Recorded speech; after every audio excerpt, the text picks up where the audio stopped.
Fala pessoal, a gente vai daqui uns segundinhos aí, vamos ter hoje o nosso amigo Renato Mendes conversando aí.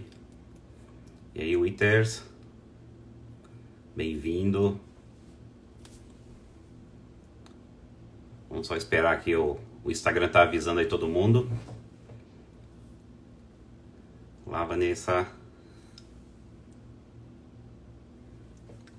Então vamos esperar aí o Instagram avisar, porque demora um pouquinho, né, até ele mandar o alerta aí para todo mundo. Daqui a pouco o Renato também vai se juntar a nós.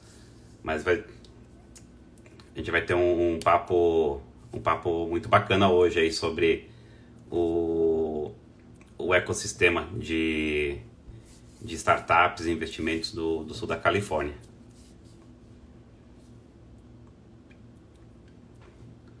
O Withers aí lembrando aniversário, assim, aniversário duplo.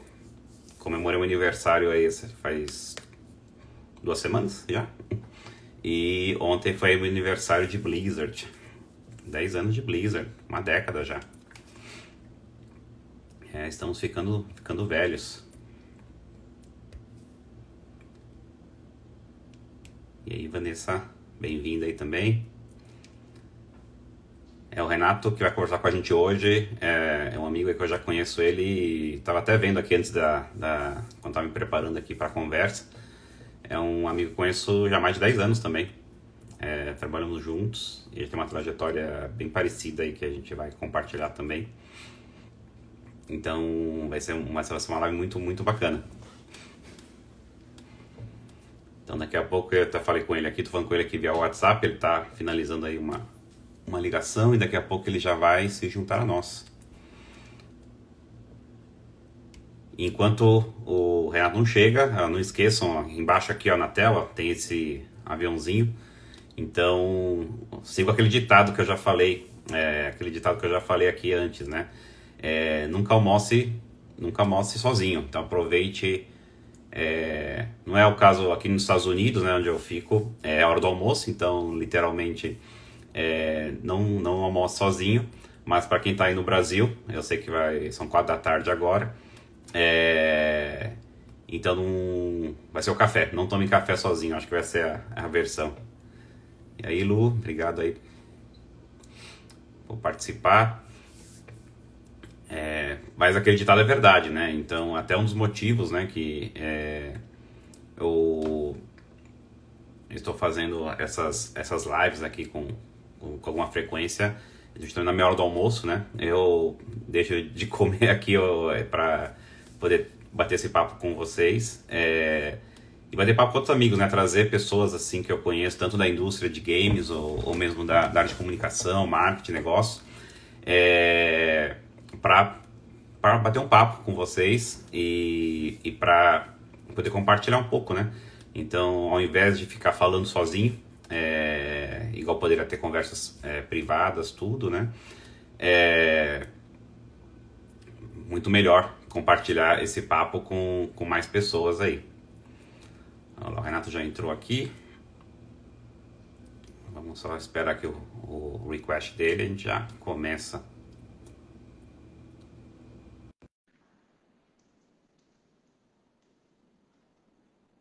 Então vamos esperar aqui uns segundinhos, já conectando. E aí temos Olá. o grande Renato Mendes. Tudo bom? E aí, seu Renato, tudo bem, cara? Tudo bom, e você? Tudo ótimo, sempre um prazer vê-lo, falar com você. Até porque eu estava até vendo aqui, eu nem lembro qual foi a última vez que a gente se viu ao vivo. É verdade, cara. Eu tenho dito isso, que essas lives, eu não sei nem quem está assistindo, mas para mim o prazer é de reencontrar os amigos, cara, e poder conversar 1 hora sem ninguém interromper. Exatamente. Então, vamos esperar um pouquinho aí, porque o Instagram demora aí uns segundinhos para avisar todo mundo, né? Mas eu estava até conversando com quem já estava aqui esperando você, porque um dos motivos que eu comecei também a fazer a live, acabei viciando nisso, né? Porque depois de quase 2 meses, e a gente é muito parecido, acho que nisso, né? A gente tem uma nossa rede de conexões, a gente gosta de falar, de conversar sobre a nossa área de trabalho, área de negócios, a comunicação e afins.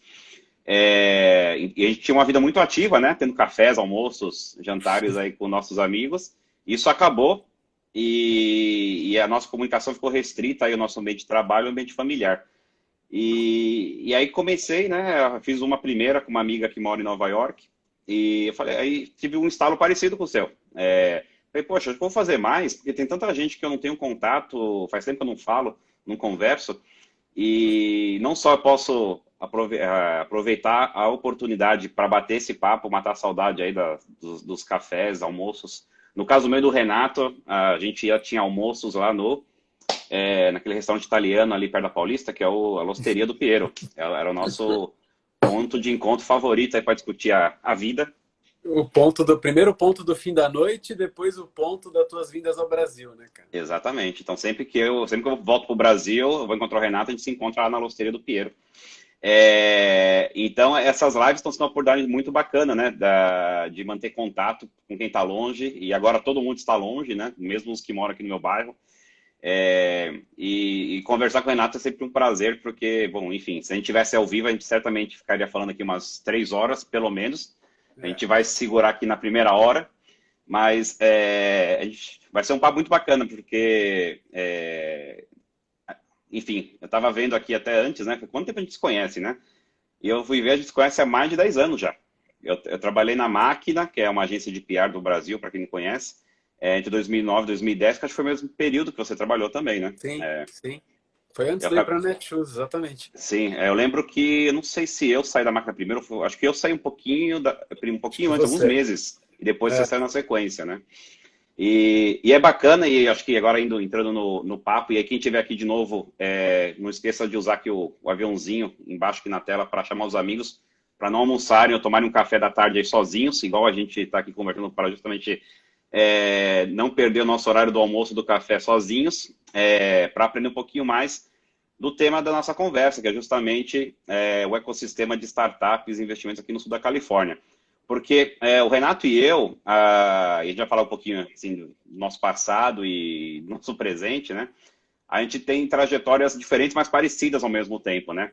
Porque nós dois somos formados em jornalismo, mas nós dois também, eventualmente, partimos para o mundo corporativo, em diferentes áreas, mas dentro do ambiente corporativo. Então, fala um pouquinho, Renato, aí, da tua trajetória, enfim, não da toda a sua trajetória, vai demorar muito, mas o Renato... Tô velho, né, cara? Cara, sim, eu também completei meus 40 aí, faz 2 semanas. Mas o Renato pode falar um pouquinho, assim, da trajetória dele, eu falo da sequência da minha, mas certamente vocês vão se beneficiar bastante, principalmente porque o Renato também é escritor, então ele tem que falar do livro, deixa eu falar do seu livro aí. Tá bom. Eu acho que é isso que você falou, cara. Primeiro, foi uma ótima ideia da gente fazer esse bate-papo. Eu acho que essa história do startups em geral, investimento no sul da Califórnia é um gancho. A gente pode falar muito da perspectiva. Acho que o legal, o rico, inclusive, vai ser falar da perspectiva de investimento Brasil e sul da Califórnia, né? Então, começando de trás para frente, o meu ciclo atual, né, o meu último ciclo, é em torno de uma empresa que eu criei com sócios, que é orgânica. Então, a gente criou uma aceleradora de startups, que nos últimos 5 anos a gente deve ter acelerado quase 50 startups, e entre elas estão algumas das principais startups do Brasil. Então, a gente teve o privilégio de trabalhar com empreendedores muito qualificados. E a gente montou com a Orgânica também um fundo de investimento para investir em startups early stage. Então, eu estou muito dentro desse universo. Assim, né? Eu tomo café, almoço e janto falando de startup, falando de como elas crescem, como se estruturam, com um olhar tanto de investidor, quanto com um olhar de consultor que ajuda elas a se estruturarem. O ciclo anterior também foi numa startup que ficou grande, que é a Netshoes. Então, como o André falou, depois da gente cada um tomar o seu caminho, ele foi para uma startup, eu fui para outra. Ele foi para uma empresa grande, mas aqui no Brasil era uma startup. Uma startup, com certeza. E eu também fui para a Netshoes, que era uma startup, cara. Eu cheguei na Netshoes, ela já era maior, né? Tinha, sei lá, 200 ou 300 funcionários, mas quando eu saí de lá, a gente tínhamos 3.000 funcionários. Uma empresa que faturava 2 bilhões quando eu saí, fez inclusive IPO nos Estados Unidos, estive em Nova York e tal. E o ciclo anterior foi quando a gente se conheceu, trabalhando em agência. E acho que, como o André falou, a nossa perspectiva de mundo assim, é muito parecida. A gente nunca se limitou à caixinha de comunicação. A gente nunca aceitou os rótulos que o mercado insistia em dar profissionais com o nosso perfil, né? Tá, você tem que falar de... Não, a gente sempre quis discutir negócio. Então, acho que cada vez, e acho que esse pode ser um input também, cada vez menos, assim, a tua formação vai determinar o que você vai fazer na tua vida, né, André? A gente fez comunicação social, o meu curso chamava comunicação social, nem sei É. como é que chamava o teu. Com ênfase em jornalismo ou ênfase em publicidade, né? O meu também era comunicação social com ênfase em jornalismo. Exatamente. É. E aí agora é isso, cara. Se alguém me dissesse, quando eu estivesse na faculdade, que eu ia ter montar um, né, ser dono de um. Outro dia eu estava numa palestra, outro dia, né? Faz uns 4 meses eu estava numa palestra. Aí o cara me fez uma pergunta, Renato, você como dono de um fundo de investimento? Eu ouvi, eu falei, caramba, eu sou dono de um fundo de investimento. Quando alguém fala isso em voz É, alta, fica até diferente, né? A gente não. exato. Então, eu acho que é um pouco dessa trajetória de ir encontrando caminhos, né? Acho que agora está muito claro que as carreiras, essa lógica de carreira de 20, 30 anos, ela não vai fazer mais sentido. Você vai se reinventando em pequenos ciclos, e eu acho que é um pouco o que a gente tem feito nos últimos 12, 15 anos, né, Uhum. André? Acho que é um pouco esse meu abre aqui. Exatamente. Não, E, de novo, a gente vai fazer o merchan no final. E o Renato, para quem quer conhecer mais da vida dele, aí, do pensamento dele, ele tem um livro aí que eu acho que pode ser Eu considerado um vi, ó. best-seller, né? Esse é de uma cadê a Foi cópia aí dele aí? best-seller pela É um Amazon, foi best-seller, né? best-seller. Com certeza. Que é o Mude ou Morra, que é para que todo Aqui, mundo, ó. ó, o Thiago acabou de entrar aqui, o Thiago Romariz acabou de lançar a sua empresa, o seu app. O Mude ou Morra é talvez um dos melhores títulos em português para quem está tendo o seu primeiro negócio, né? Ou quer começar o mundo Bom, serve para quem está tendo o primeiro negócio, para aqueles que já têm um É. negócio consolidado, mas precisa se adaptar para o mundo digital que a gente tem hoje, né? Então, aí talvez uma das melhores referências em português para quem tem empresa, seja inicialmente, em estágio bem inicial, ou para quem já tem um consolidado no mundo de tijolo, né? E só um comentário curioso, engraçado, né? Eu fiz um artigo junto com um professor americano para Harvard Business, para Eu vi. Uhum, HBR, né, sobre o NPS. E aí eles uhum. traduziram assim na minha bio, né? Renato Mendes, INSPER Professor, tal, e autor do livro Change or Die, né? Eles traduziram literalmente, ficou estranho em inglês. Change Your Life ficou. Change or Die. Eu achei Mas, sensacional. Falei, pô, mude ou mas isso morra, pode, agora é Change or Die. isso pode ser uma indireta para você lançar em inglês, ó. Espero que você tenha planos para traduzir, ó, porque também. E acho que é um grande gancho para o nosso papo de hoje, né? Porque eu e o Renato estava conversando, né, enfim, sobre essa nossa vida, onde a gente parou, saindo do jornalismo, caindo nesse mundo de empresas, investimentos, mundo corporativo. E é interessante como no Brasil, enfim, não preciso nem dizer que hoje é um dos grandes polos de startups e unicórnios aí do mundo, né? O mundo inteiro olha mesmo o Brasil com outros olhos do que a gente tinha, eu diria o que, há 5 anos até. Acho que 5 anos atrás a gente não tinha esse polo tão forte igual a gente tem aí em anos recentes. E aqui, o sul da Califórnia, que é onde eu fico, então é, seguindo aí a linha do Renato, depois que a gente trabalhou em agência de comunicação, eu fui também para a Blizzard, que é uma empresa, é a maior empresa de games aí do mundo, a maior produtora de games do mundo, mas no Brasil ela era uma startup. Eu comecei, até ontem mesmo, celebrei 10 anos com a Blizzard, eu estava Eu vendo vi. fotos antigas, Parabéns. obrigado. Fotos antigas, de fato, eram 3 funcionários. Éramos em 3 para fazer a operação da empresa começar do zero. Então, era um clima muito bacana de startup. E aí, passou o tempo, enfim, vim aqui para a sede da empresa, que fica em Orange County, que é uma região entre Los Angeles e San Diego, aqui no sul da Califórnia. E como o Renato falou também, a gente tem essa mentalidade igual, de não nos limitarmos, né, por caixinhas, né, pré-concebidas. Então, eu sempre também olhei fora da comunicação para achar respostas para muitas perguntas ou inquietudes que eu sempre tive, né? E uma das coisas, obviamente, que eu comecei a me envolver aqui é com esse ambiente de startup e investimentos que tem aqui no sul da Califórnia. E é interessante que é uma área deixada de lado, dos dois pontos de vista, né? Ou seja, muitas empresas nem pensam em apresentar os seus business para os venture capitalists ou para as empresas de aceleração, que tem aqui, tem várias. Depois, no final, vou até compartilhar, quando acabar a live, alguns links que eu separei aqui para a galera que não conhece. E a ideia, de novo, aqui dessa live é justamente ajudar a galera do Brasil a talvez olhar para cá também, porque a segunda coisa que eu aprendi, por ser uma área que tem muito capital, porém poucas empresas, eu diria, boas, ou as empresas boas acabam não considerando aqui essa região, que tem muito negócio ruim e muita coisa ruim. É até impressionante, eu participo, tem um grupo que é muito bacana aqui, que é o OC Startup Council, do Scott Fox, que é um autor aí de empreendedorismo também, ele que organiza. Eu participo daquelas reuniões que eles organizam e tem um momento de pitch, né, que em early stage, pessoas que estão abrindo suas empresas conseguem lá praticar os seus pitches. E o pouco que eu conheço, até pelo meu relacionamento com o Renato, aí acompanhando o trabalho dele, é muito inferior a qualidade e o mindset em relação a o que eu vejo de startups no Brasil. Interessante, não imaginava isso, André. É bem inferior. E, ao mesmo tempo, o sul da Califórnia, bom, a Califórnia inteira é um dos estados, os estados, você considera as empresas que estão aqui, baseadas aqui, é o estado mais rico dos Estados Unidos, né? Então, logo o custo de vida, todos os múltiplos aqui são múltiplos muito altos, né? No que tange investimento. Então, eu acho interessante, e a ideia aqui da nossa conversa, como aproximar isso, né? Porque imagino, e aí você vai me confirmar ou não, Renato, como está a questão do Covid, enfim, aí no Brasil, no universo de startups, ou pessoas estão buscando o seu negócio, porque, ao mesmo tempo, situações como a do Covid podem ser um grande problema, pode ser uma grande oportunidade, né, para quem sabe explorar, ao invés de chorar, pode vender o lenço, né, como diz o ditado. Então, a nossa discussão era como que a gente pode, né, aproximar esses dois universos, né, ou como a gente pode fazer o investidor brasileiro também considerar essa região e talvez fazer essa ponte. Porque aqui tem muito capital, já fala bastante, só que também tem algumas coisas que eu vou cobrir na sequência aí do Renato, que o investidor brasileiro pode talvez facilitar para aproximar esse universo, né? Porque para quem mora aqui, também o Brasil é uma terra desconhecida. Apesar das notícias todas de unicórnios, eu estava até falando com o Ivan também, que meu chefe aqui, que o Renato conheceu também. A mesma coisa é a gente investir na Índia, né?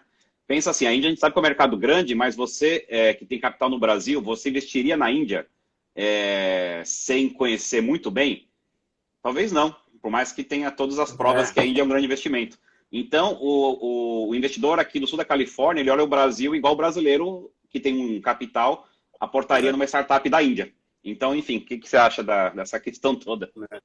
Eu acho que até é interessante o que você está falando. Eu imaginava alguns dos pontos que você trouxe e fico até pensando, cara, que tem um espaço a ser ocupado e que, eventualmente, você pode fazer isso quase como um embaixador, né?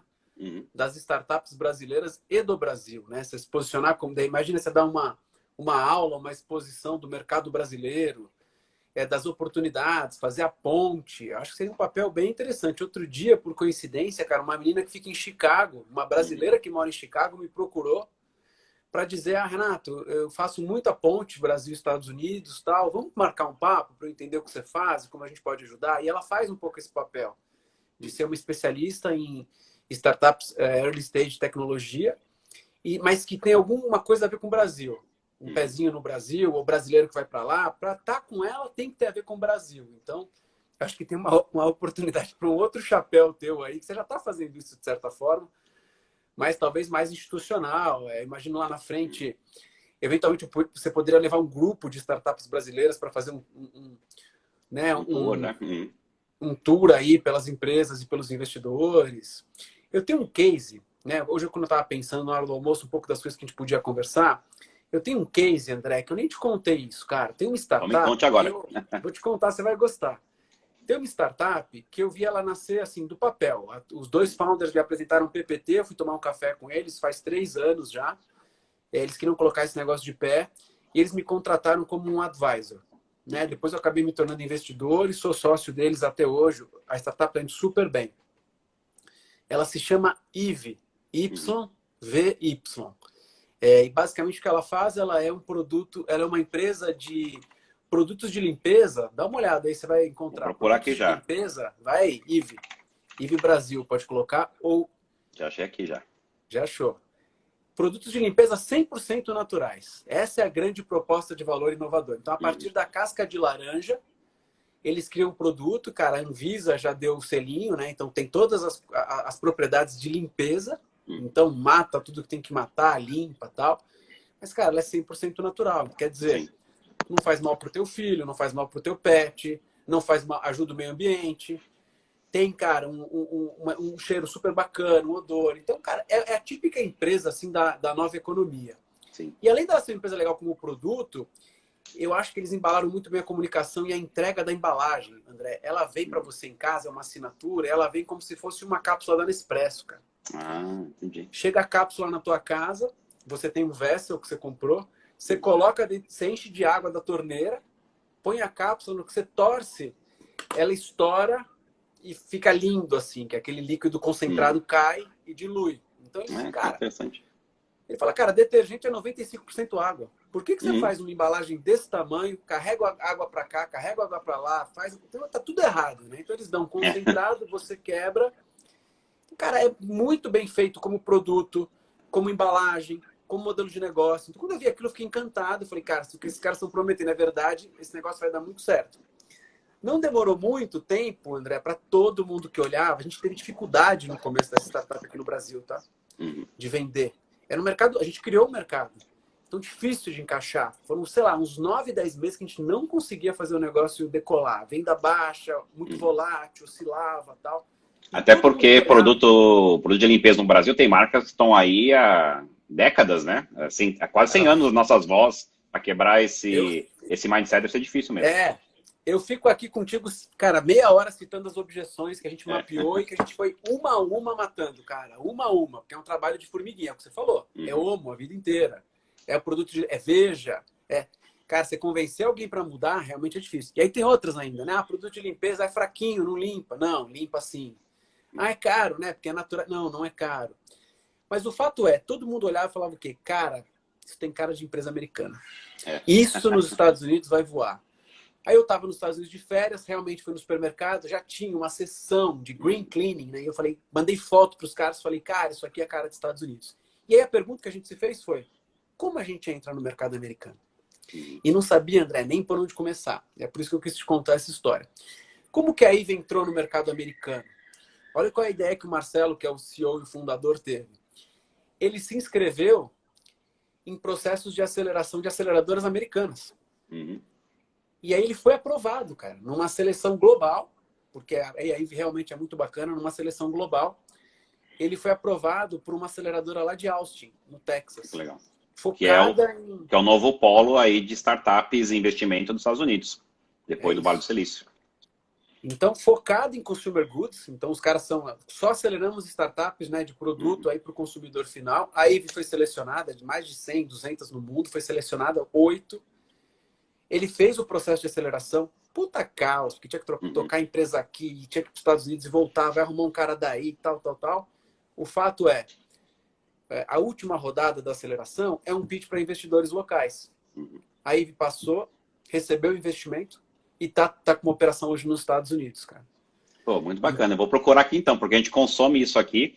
E na Califórnia, especificamente, em alguns estados americanos, realmente é mais difícil, porque as objeções são parecidas com o do brasileiro, né? Muitos estados, eles não acreditam em produtos naturais, ou eles acham que isso é frescura, é mais caro, enfim. Mas aqui na Califórnia, é o contrário, né? Por exemplo, eu só fui consumir produtos orgânicos com frequência quando eu mudei para cá, porque no Brasil não é... Hoje acho que está diferente, né? Mas produto orgânico no Brasil, você só achava no Saint Marché, só em supermercados mais elitizados, e também eram seções pequenas, né? Enquanto aqui é normal. Aqui no Walmart, que é o mercado mais povão que tem, mais barato, você tem áreas... Orgânico está lado a lado com não orgânico. É bem comum isso aqui, porque também as empresas por trás deles conseguem realmente colocar um overprice, né? Eles conseguem vender, ou o consumidor compra essa vantagem financeira em ter um produto orgânico. Ele consegue ver essas vantagens, até mais do que o brasileiro. Ou também porque o preço do Brasil era muito mais alto. Aqui a diferença do orgânico para o não orgânico acaba sendo baixa, né? E produtos de limpeza é igual, né? A gente também prefere aqui na minha família produtos naturais, porque a diferença de preço não é tão... É um pouquinho mais caro só que os benefícios são muito maiores. Exato. Com o meio ambiente também, e a qualidade da limpeza, nesse caso específico, é igual. Mas você me chamou a atenção para isso, porque é engraçado, porque aqui também nessa região tem uma série de aceleradoras, tem uma série de estúdios justamente voltados para incubar empresas. E eu fico impressionado quando eu converso com os brasileiros, eles não conhecem, eles não sabem que existe.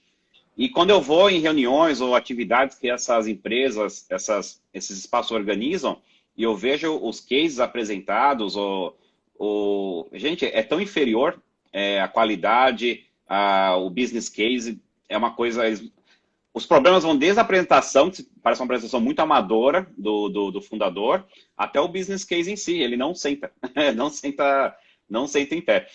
Então, eu vou até compartilhar no final também aqui uma lista que eu preparei de links, né, de algumas delas, porque o Brasil, estando nessa atual situação, e para o investidor americano a situação é muito interessante. Por quê? Porque o dólar agora vale muito Eu mais ia no falar Brasil. isso, cara. Tá muito Então, barato, né? Os ativos aqui no Brasil para o investidor americano estão muito baratos, né?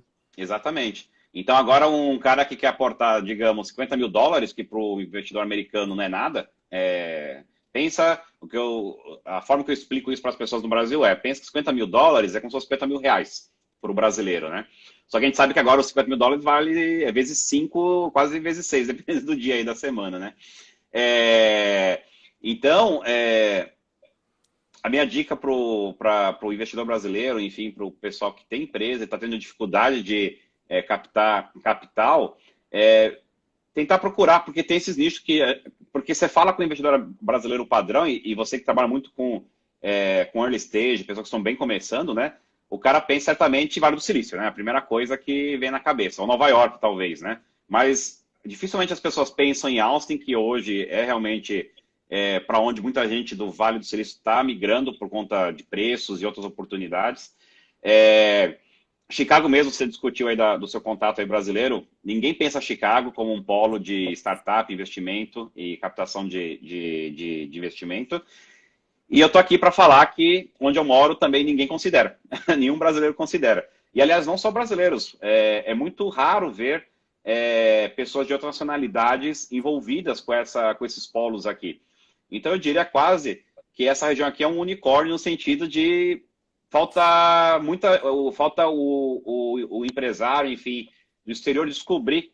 E tem muita gente, de novo, aqui disponível e com capital sobrando, eu diria, esperando um business case. E eu vejo eles investirem em empresas tão ruins e tão, assim, de novo, que eu falo, caramba, até eu que não sou especialista, enfim, como você e outros, né, eu consigo ver que aquele negócio não fica em pé. E ao mesmo tempo eu vejo empresas no Brasil penando aí para conseguir capital, ainda mais na atual situação, que ninguém está investindo em nada, ainda mais se a ideia é procurar capital local, né? Não considerando isso, né? Então, acho que um grande exemplo que tem, você até falou dessa questão do embaixador, tem uma iniciativa já, que o Ivan mesmo me contou que ele é envolvido com a GV Angels, né, da FGV. Então, eles têm um convênio com a UCI, que é a faculdade que tem aqui em Irvine. Então, eles já fazem algumas missões, trazendo investidores do Brasil para conhecer o ecossistema de startup da UCI. Porque a UCI, ela tem uma aceleradora também chamada EvoNexus. Então, ela basicamente é quase pública, de certa forma, porque o que ela pede de equity da empresa, que for acabar sendo incubada por ela, acho que é 1% só que ela cobra de equity, que é uma taxa muito baixa, se for pensar. E ela dá tudo, né? Ela dá a estrutura dela em si física, então você não precisa pagar escritório por 2 anos, é o programa de incubação dela. Eles têm, obviamente, uma network de executivos da região que acabam dando advisory também sem custo. Então, isso é muito bacana. A única questão, no caso da EvoNexus, é que ela exige que pelo menos 2 funcionários, geralmente o fundador e mais um, fiquem fisicamente presentes na startup. Claro, agora, na aceleradora. Agora eu não sei como está, porque obviamente por conta do Covid ninguém está presente, né? Mas a única questão que acaba complicando um pouco é o fato que ela exige que os fundadores, 2 membros fixos da equipe, trabalhem de forma presente no dia a dia, lá na estrutura física que ela oferece. Então, mas ainda Porque, enfim, é a regra que eles têm para incubar um projeto. Então, é engraçado, sempre que eles fazem rodas, né, enfim, para abrir para pessoas conhecerem a estrutura, tudo, né? Todo mundo pergunta, pode ser só eu? Porque geralmente tem uma pessoa aqui que tem o visto de trabalho e o visto para ficar aqui Uhum. nos Estados Unidos, e o resto da equipe está lá na Turquia, está na Índia, está em outro país, né? E não pode. Assim, se você não tiver dois funcionários fixos trabalhando. E pode ser Que local, você pode doideira, né? contratar alguém local. É. Até o rapaz que dirige, né, toda a operação, ele meio que não soube explicar por que isso aí. O que eu posso dizer é que eles querem meio que um compromisso, né? Então, eu acho que eles veem isso como um sinal de compromisso e de que a estrutura está sendo usada. Como é uma estrutura pública que a universidade Claro. oferece, então eles querem aquela estrutura lá com pessoas trabalhando, né? Eles não queriam manter uma estrutura lá e a empresa ser totalmente virtual, né? Mas é curioso, porque eu não sei como que as coisas vão ficar aqui, Agora, né? E aliás, agora não vai dar mais, é. é, Mas, ô e, André, tem uma pergunta aqui, a gente estava falando do natural, até te mandei o contato da IVE Estados eu Unidos já aí, peguei aqui já. e-commerce, se você olhar. Uhum. E aí virou IVE Naturals, né? E fala muito de Amazônia e tal. Tem uma pergunta aqui, ó. Adubo orgânico à base de algas. Pergunta difícil. Teria colocação É. aí no Zeu? O que que você acha, cara? Então, é difícil porque eu acho que nenhum de nós aqui conhece, não sei se você conhece, eu não conheço pelo Não. menos a indústria de agricultura no detalhe para poder dar um conselho mais específico, né? Mas, em termos de produto, parece interessante. Realmente depende, de novo, eu posso falar aqui pela Califórnia, e, de novo, é o maior estado, o mais populoso dos Estados Unidos, qualquer coisa orgânica, natural, vende aqui. Vende aqui. Legal. Então, por exemplo, uma coisa que. Açaí, que no Brasil acho que até saiu de moda, né? Assim, a gente tem açaí. Não é talvez uma moda igual nos anos 90, né? Você acha em qualquer lugar. Mas aqui Uhum. açaí é uma coisa que vende. Então tem várias empresas que vendem açaí aqui no Brasil, compra a preço de banana no Brasil com esse dólar desvalorizado, traz aqui e vende com premium. Então até eu fui recentemente, né? Um açaí pequeno aqui nos Estados Unidos, a empresa que os donos são brasileiros, né? Eles vendem uma tigela de açaí pequena, que é menor que a que a gente encontra em São Paulo normalmente. Eles vendem por US$ 8, uma pequena. E o preço vai até US$ 12. Então pensa o lucro que tem aí, né? O hedge que tem aí Brutal. é absurdo. Havaianas, por exemplo, as lojas das Havaianas aqui também elas são quase franquias, né? Então tem uma dona que é dona das Havaianas aqui da Califórnia. Uma Havaiana simples, assim, básica, sem nenhuma decoração, sem marca, sem licenciamento de outras marcas, não é do Star Wars, nada, é vendida aqui por US$ 40. E o custo de produzir uma Havaiana, quando eu, enfim, era mais próximo ao pessoal da Alpargatas, eu lembro que o custo era coisa de US$ 2. É um projeto de marca, né? É um projeto Exato. de marca. Então, teria que pesquisar aí para quem perguntou da questão do produto à base de alga, teria apenas que pesquisar o custo, né, enfim, e as regras de extrair essa alga daqui da região, ou importar, entender como isso funciona, para entender se o negócio é viável do ponto de vista de custo. Eu não sei o quão deteriorável é esse produto, porque obviamente você tem um produto que deteriora rápido por ser natural, aumenta muito o seu custo, ainda mais se você tiver que importar isso. Até a Lush, né, que faz produtos cosméticos naturais, é uma marca inglesa, né, para quem não conhece, ela tentou abrir no Brasil e fechou, porque o custo de importação era versus o prazo que eles tinham que vender o produto, não batia.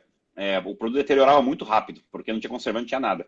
Então, eu olharia isso primeiro, mas em termos de appeal, igual acho que a IVE está encontrando aqui, tem, o público consumidor tem, e eu diria até mais aberto e menos resistente que o público, talvez, que a IVE encontrou no Brasil, né? Ótimo. Eu acho que é isso. Eu acho que agora a Unilever lançou um concorrente green aqui no Brasil. Na verdade, trouxe para o Brasil. Então, até conversando com o pessoal daí, vendo, meu Deus, mas a Unilever chegou. Eu falei, cara, é ótimo. Eles vão construir a categoria com a gente, entendeu? Deixa eles gastarem dinheiro para construir a categoria E aí vai atrás, né? Porque antes era muito difícil você criar uma categoria, Hum, convencer as pessoas não tendo recursos, né? Então é bem exato. delicado. Tem uma outra aqui, quer ver, André? Acho que É, vai ser bem. eu quero responder sim, que é do Thiago Romariz, que eu conheço ele aí do tempo de Omelete, que trabalha no Ebanks hoje. Então, a pergunta do Thiago, o Thiago lançou um app muito interessante aí no Brasil, que é um app que acho que todo mundo que está aqui, você, Renato, também, deve sentar às vezes de noite no Netflix, né, para procurar um filme, e você acaba perdendo mais tempo para achar um filme do que vendo o filme em si, porque o catálogo hoje é muito grande, É. né? O Então, pessoal hoje, brinca, né? O que você vai fazer hoje à noite? Ah, vou ficar é, escolhendo filme na Netflix, depois eu vou dormir. exatamente. Então é uma dor que todos temos. Eu tenho, você tem, a maioria das pessoas tem. Então o Thiago criou aí um app muito bacana, que eu estou usando aqui, apesar de ter ele até colocou aqui, o Chipu. Não sei nem se eu Tipo, pronunciei correto, hein? Depois você corrige é aí, Thiago. Chipo ou é Chipu, Thiago? Depois você fala aí, Ele vai corrigir aí. põe o acento aí pra gente para pronunciar certo. Mas esse app é um app muito interessante, porque ele tem uma biblioteca com. Ele cataloga a biblioteca do Amazon Prime Video, do Netflix e outros serviços de streaming. E com base nos inputs que você dá das suas preferências de gosto, de você gosta de suspense, terror, comédia, ele te sugere filmes para ver. Então, ao invés de você ficar caçando na mão Uhum. todo o catálogo, Shippo, com a tônica no começo, em É japonês, é dica em verdade. japonês, boa. É, Já tem é, storytelling o nome, André. exatamente. Então é Shippo. Então, ao invés de você ficar caçando no Netflix isso na mão, você vai no app, você fala o que tipo de filme você quer assistir, e o app sugere opções que tem no catálogo dessas plataformas. E essa sugestão é o mix do algoritmo, né, do sistema e curadoria humana. Então, são filmes Hum, que, ao ter um editor que também ajuda a exibir esse filme para você. interessante, porque eu Então, fiquei pensando, né? Qual que é o diferencial da recomendação que a própria Netflix já faz? Então você está me respondendo aí. Tem então uma curadoria de um ser humana. humano. Legal. Exato, exato. Então isso muda bastante, né? Porque às vezes tem filmes antigos que o algoritmo do Netflix ou de outras plataformas não te mostra. E são filmes muito interessantes. Já testei aqui o aplicativo, aí por conhecer o Thiago e funciona.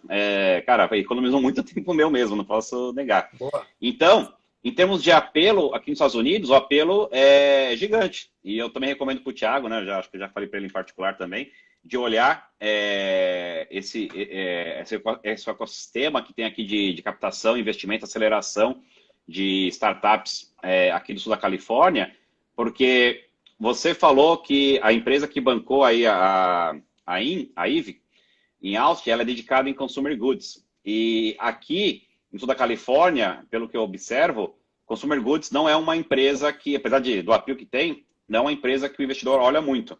Então, Não é foco, né? o foco da maioria das empresas de venture aqui, ou das aceleradoras, é muito parecido, nesse caso, com o Silicon Valley. Ou seja, eles querem empresas, geralmente, de tecnologia, que tem estrutura de custo ou de OPEX baixa, mas que tem recorrência e muito alta. Então, basicamente é isso. E o Chipo, obviamente, se classifica nessa característica que os investidores É. do sul da Califórnia estão procurando. E aqui eu diria que o problema é maior ainda. Por quê?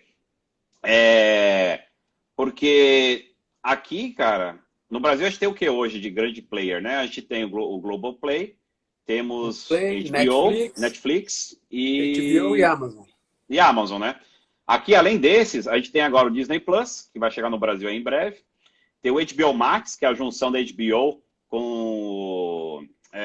Até esqueci qual foi a outra partner que juntou com ele. Mas é um catálogo enorme, assim, de conteúdo. Você tem o Hulu, que também vem junto com o pacote Hulu.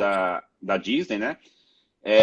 O Apple TV também tem um catálogo de originais. Então, a oferta de conteúdo aqui para entretenimento é uma coisa estúpida. Tanto é que, às vezes, eu sinto ansiedade. Porque hoje... não, é verdade. Porque hoje, para quem trabalha no entretenimento, igual eu trabalho na indústria de entretenimento, claro, todo mundo se ligou que o tempo de entretenimento das pessoas é limitado, e agora está uma corrida de carruagens aí para ver quem lança exclusivo ou quem consegue atrair o olhar das pessoas mais do que o outro. Então essa briga tá absurda, né? Então você tem grandes players com muito capital para investir brigando, né? Até eu comento, muitas vezes o pessoal fala, André, qual que é o concorrente da Blizzard aí? É um jogo X, o jogo Y? Eu falo, não. Claro, outros jogos, outras indústrias de games são, claro, concorrentes que a gente olha, respeita e analisa, mas quando estava no Brasil, por exemplo, a novela das 8, uma novela popular, para mim, era um concorrente maior do que o outro game. Legal, legal. Uma luta do Spider, do UFC, sábado à noite, era um concorrente muito maior. Por quê? Porque ninguém estava jogando, ninguém estava olhando para a tela, estava todo mundo olhando para a tela da televisão. Então, isso é um concorrente meu. E o Spider virou jogador agora, né? Exato, ele lançou até agora, agora que ele está meio aposentado do UFC, ele vai investir agora sendo pro player de videogame no Twitch, né? Então, e o Netflix falou também numa das investors calls aí, não sei se foi acho que no último quarto do ano passado, né? Ele colocou o Fortnite, né? Que é um dos jogos mais populares do momento, né? Como um dos maiores concorrentes para a Netflix no momento, porque quando a pessoa está jogando Fortnite, ela está jogando, ou qualquer outro game, ela não está olhando para outra coisa, você não consegue jogar e ver televisão. Por isso que até a indústria de games é um player muito grande no ecossistema de entretenimento, porque geralmente ela capta a atenção da pessoa e essa atenção não pode ser compartilhada. Porque filme, você consegue assistir um filme e acessar redes sociais ao mesmo tempo. Ou você consegue estar no WhatsApp e assistir uma série. Isso. Mas games não. Seja de celular ou plataforma, é uma mídia que capta a atenção e não compartilha. Então, por isso que a indústria de games também não tem segunda tela no game, então. Não, praticamente não tem. Algumas pessoas têm, alguns jogos permitem, né? Só que não é a mesma relação que você tem com o filme, que você pode se distrair do filme alguns segundos, olhar uma mensagem no WhatsApp e voltar. Quem usa como segunda tela, ou tem o hábito de ter uma segunda tela num jogo, é mais para ver um guia. Sei lá, quero ver uma dica na internet para passar uma fase melhor, então eu vou lá, consulto e volto. Mas não é aquele share de atenção que você tem na relação... Sempre alguém me liga, cara. Não tem jeito. Não tem problema. Não foi muito. Então não tem aquele share de atenção que tem entre conteúdo em vídeo, né, e redes sociais, por exemplo. Interessante isso. Bem interessante. E André, uma coisa que você estava falando que eu achei também bacana, né? Tem um pouco, as regiões elas vão se tornando polos com foco em determinados setores. E às vezes eu acho que o empreendedor não conhecer isso, né, não fazer a lição de casa, ele perde muito tempo ou ele se queima com os investidores, né? Então é o que você está dizendo. Às vezes você ia apresentar uma startup que não tem nenhuma parecida, não tem nenhum foco do setor, você pode se perder. Então, lá em Austin, né? A Ivy se candidatou para uma vaga numa aceleradora que chama SKU. Eu não conhecia. Depois dá uma olhada na SKU. Por aqui também.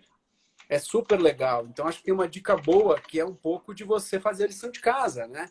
Quer dizer, você está no processo de fundraising, você está levantando dinheiro, o mínimo que você pode fazer é observar qual é a tese de investimento daquela pessoa que está pedindo um cheque. Então, uma coisa que me incomoda muito, assim, toda vez que eu dou uma entrevista, né, pelo fundo, como CEO do fundo, ou como, né, fundador ali do fundo, eu recebo, assim, 20, 30 mensagens e de gente que nem se deu o trabalho, cara, de entrar no site para entender minimamente o que a gente está procurando. E do lado do investidor, isso irrita um pouco, sabe? Você dizer, cara, para mim não é um cara sério, porque o mínimo é ele fazer lição de casa, se preparar, olha, vi que vocês investiram na empresa X, a minha é parecida, tal. É uma coisa que eu bato muito, não sei se você concorda, que tem essa lição de casa aí de quem está pedindo dinheiro. Não, eu concordo absolutamente. E é uma coisa que também eu gosto de evangelizar, de certa forma, acho que talvez seja a melhor palavra, que é o que você faz, acabou de descrever que você faz com as pessoas que te contatam, né? Gente, não se queime com erros básicos como esse, né? E quando você vai para o maior mercado de investimento, que é os Estados Unidos, onde tem mais capital para esse tipo de venture, primeiro, não ache que o fundador daqui é melhor que o brasileiro. Como eu falei lá atrás, cara, tantas empresas que conheço no Brasil são muito mais estruturadas, os fundadores são mais dedicados, o business plan é muito mais redondo do que a gente vê aqui.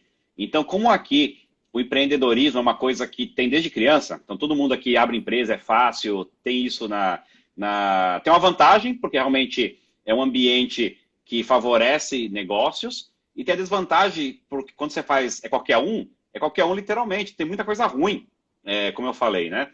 E ruim, tanto aqui quanto no Brasil, é o que você acabou de descrever. Então, quando eu participo dessas rodadas aí que tem pitches, né, para investidores, tudo, né? Eu olho as empresas apresentando, tem empresas do jeito que você descreveu. A pessoa vai lá na frente para treinar um pitch ou para fazer um pitch formal, né, para uma banca de possíveis investidores. Eles não pesquisam a especialização da aceleradora, eles não pesquisam quem são as pessoas que vão estar lá julgando o material deles, eles não pesquisam o mercado que eles estão entrando, no caso daqui do sul da Califórnia, que é o tema que está discutido hoje.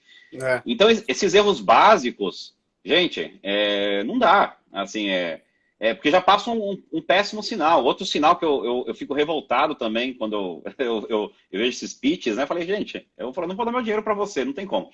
É um investidor que quer buscar capital externo sem pôr nada dele, não põe nada em risco dele. Ou seja, ele tem a ideia, uma ideia mirabolante, e ele quer começar. A gente pergunta, poxa, mas quanto que você está investindo na sua própria empresa? Ah, eu não tenho capital. Falei, mas qual a sua dedicação? Alguém? Você convenceu alguém? O seu pai, a sua mãe, o seu tio? Não, ninguém. Eu estou vindo aqui porque eu não tenho nada e quero fazer com o dinheiro do seu. Gente, eu falo, vamos supor que você tem $1 milhão para investir. Você vai pôr $1 milhão na mão de um fulano que ele mesmo não põe nada dele em risco na própria empresa. É o skin in the game, né, André? Exatamente, é o skin in the game lá do Taleb, né? Então, como não dá. Então, você, quando vai apresentar uma empresa para qualquer pessoa, você tem que partir desse princípio. Quem é a pessoa que você está apresentando? O que ela geralmente faz? E, de novo, investidor não é um cara que tem dinheiro sobrando assim, eu tenho aqui uma pilha de $1 milhão, eu vou jogar pro ar. Não. Geralmente, o cara que tem $1 milhão sobrando para investir, ele é um cara que valoriza muito esse $1 milhão. Ele não vai jogar em qualquer coisa, né? Então, um cara que valoriza trabalho duro, profissionalismo e dedicação. E você sabe que eu estava agora, né? Eu sou convidado muito por grandes empresas que fazem esse processo, né? Ou de inovação aberta, ou de M&A, ou para se relacionar com startups. Eles me convidam para fazer parte da banca ou ajudar a estruturar o processo. Então, acabei de fazer a banca da FedEx aqui no Brasil e antes tinha feito da Nissan. É uma experiência super legal sempre e tal. Cara, sai uma notícia, aí às vezes meu nome está lá no júri, eu começo a receber mensagem do LinkedIn. E é o que você falou, o padrão é uma mensagem que não diz nada, escrevi minha startup, se você puder dar uma força. Eu penso assim, mas meu amigo, eu nem te conheço, cara. Que força que eu vou te dar?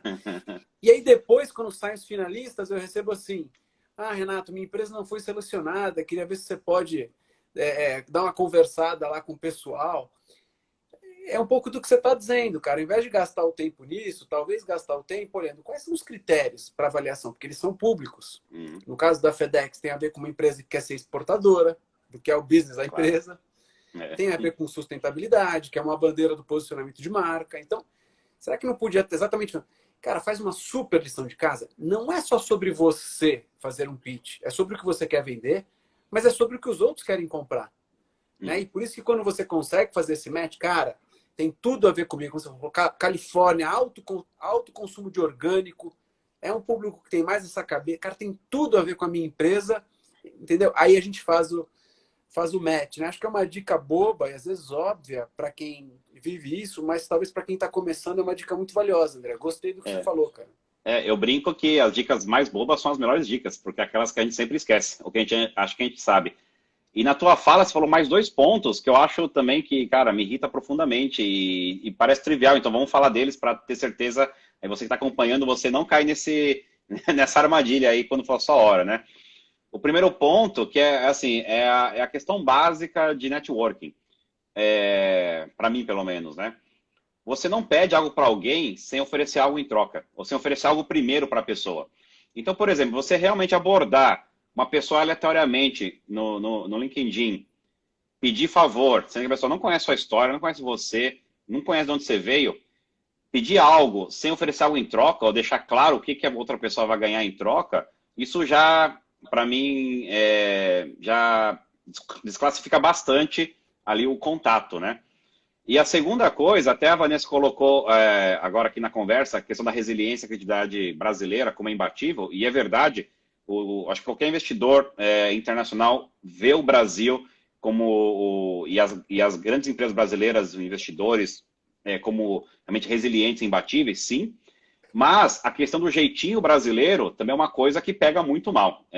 Pega muito mal com nós brasileiros que não queremos, não concordamos com o jeitinho. Isso que você falou da pessoa depois da rodada de pitch, né? Falar, pô, Renato, não foi aprovado, me dá uma ajuda. Esse negócio também me irrita profundamente. E eu tenho também, às vezes sou contactado, a mesma coisa. Você, André, eu estou aplicando para uma vaga na Blizzard. Tem como você dar um jeitinho, me dar uma informação secreta, me dá um insider information aí para ver como eu posso passar melhor?